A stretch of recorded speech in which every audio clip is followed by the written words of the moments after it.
Sail on, O ship of state. Sail on, O Union strong and great. Henry Wadsworth Longfellow wrote those stirring words in his 1849 poem, The Building of the Ship. A ship he meant as a metaphor for our country. Roughly a century later, we built a ship that really did stand for our country. But as Mark Strassman is about to show us today, that ship of state is no longer sailing on. If you ever find yourself south of downtown Philadelphia, in the parking lot of this strip mall, take a look past the buzzing traffic. America's bid for the supremacy of the seas. There, chained to an idle dock, floats a legend, forlorn and largely forgotten. Only her name still speaks to the pride she once inspired across the nation. The SS United States. A ship that would be so fast and so easily handled, she could outmaneuver anything afloat. This is the most famous ship that didn't sink. We all know the Titanic and this spectacular maiden voyage catastrophe. This ship is famous precisely because she did her job. Susan Gibbs, the executive director of the SS United States Conservancy, never sailed on this ship. But interest in the vessel's fate runs in her blood. Her grandfather, William Francis Gibbs, was the ship's designer. How important is this to you? This has become, well, certainly my grandfather was obsessed with the ship, and my children would say I am following in his footsteps. Gibbs was a self-taught naval architect, a Harvard dropout with a single-minded devotion to his work. As he was once asked, "Mr. Gibbs, do you love that ship more than your wife?" And Gibbs responded, "You're 1,000% correct." And his wife happened to be there and she didn't mind. She understood what the ship meant to him. Author Stephen Ujifusa has set out to restore the acclaim Gibbs once enjoyed. Consider this. 1 year after entering the war, United States gains in naval tonnage shatter all records. During World War II, 3/4 of U.S. naval vessels built were designed by Gibbs's firm. From destroyers to Liberty ships, Each hour, this is the supreme moment of invasion. to the landing craft used on D-Day. The prime requisites were speed, power, and passenger comfort. After the war, Gibbs poured everything he knew into one ultimate ship. I christen thee United States. Larger, faster, and far safer than the Titanic.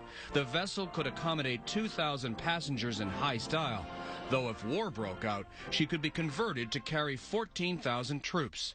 The design was so revolutionary, it was classified. While censorship forbids revealing details of her lower hull construction, it is no secret that the new liner possesses structural strength and features for safety unknown in shipbuilding even a few short years ago.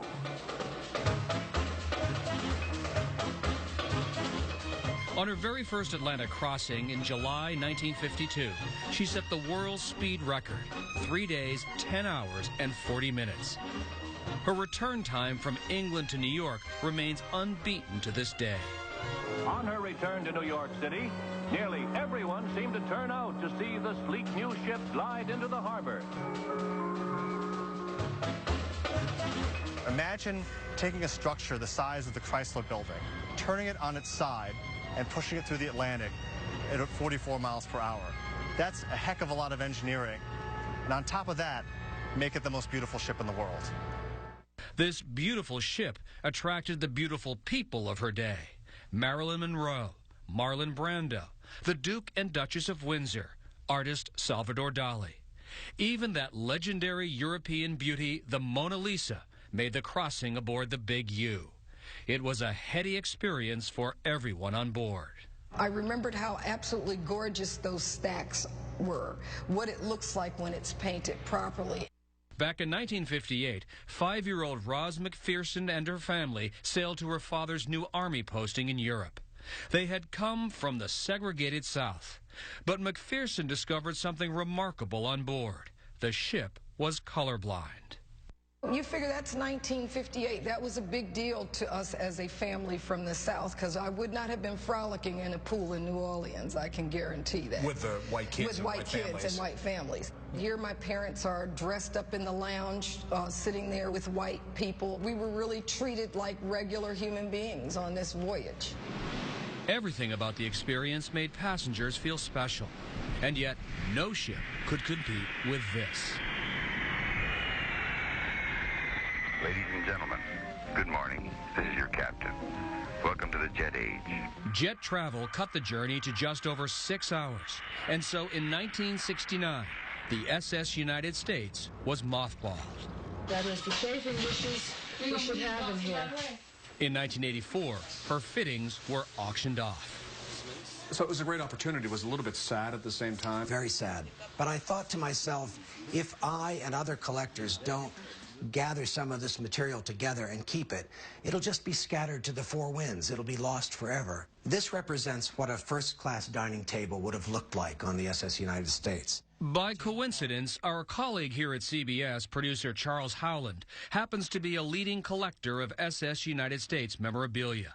This was a chest of drawers that would have been in a first-class stateroom. His Manhattan apartment is a living shrine to her furnishings. These tables all had a propeller design. From cocktail tables to stateroom linens. You eat, breathe, and sleep this ship. Yes. Howland's ship-shaped rooms are a sight to behold. But he and the SS United States Conservancy have grander designs in mind. They're searching for a final home port where she can be converted into a museum, hotel, and conference center. The estimated price tag, $150 to $300 million. But the clock is ticking. With future funding uncertain, the ship remains in constant danger of being sold for scrap. And if there's a ship that ought to be saved, it's probably one called the SS United States. Absolutely. But it's going to take people of imagination, it's going to take political will, and it's going to take money. We, as a nation, should be able to save our best ship. And she is our best ship.